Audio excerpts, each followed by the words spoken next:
Busin daw ba?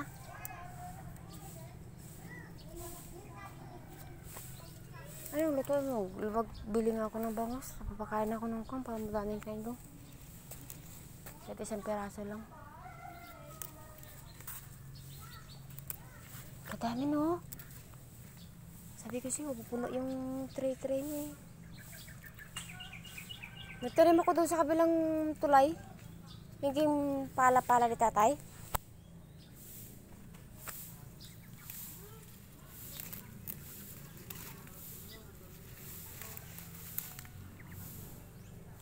Pag masipag ka talaga, hindi pala, pag masipag talaga si tatay, may maani tayo. tayo na yan. Shit.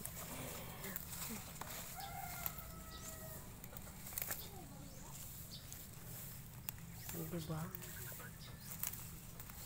Sob ka na naman sa kanan. Ano ito, lagay mo lang? Kahit na hindi mo nabitsinan to. Matamis to eh. Oh.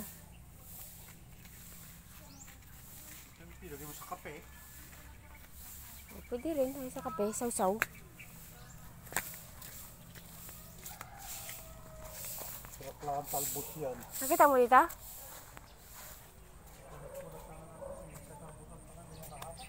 Bakit? Nagalit na naman ang asawa kong kapre. Ayaw?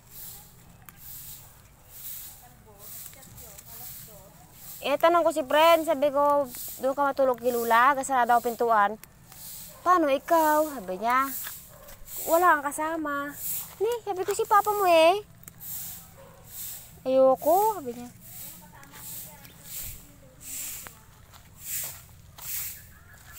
Uy, langka, nay. Hintanin mo ta? Ito, nagtubo na.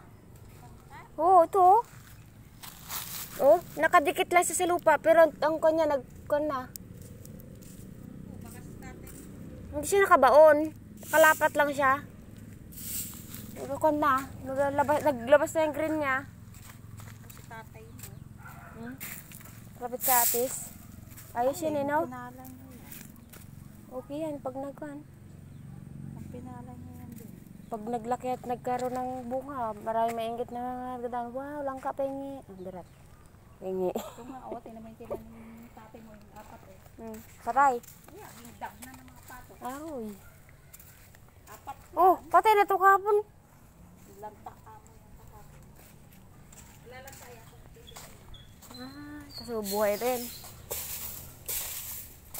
Pag sa maga.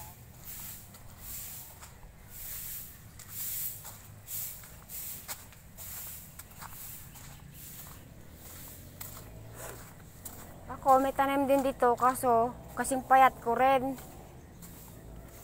Hindi man lang nagtaba.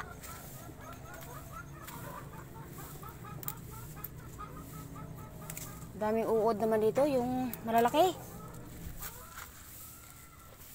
Talbusan nga kita. Saglit lang, katalbos pa ako ng panghalo ng bangus. Panghalo sa bangus pala. Di ba pwede ilagay yung kamangi sa bangus? Pa?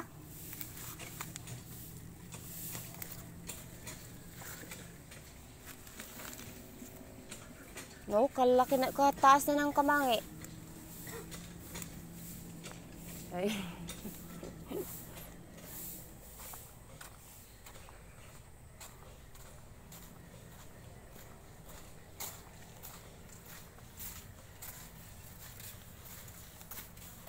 Ay, daming ipot, pati sa loob.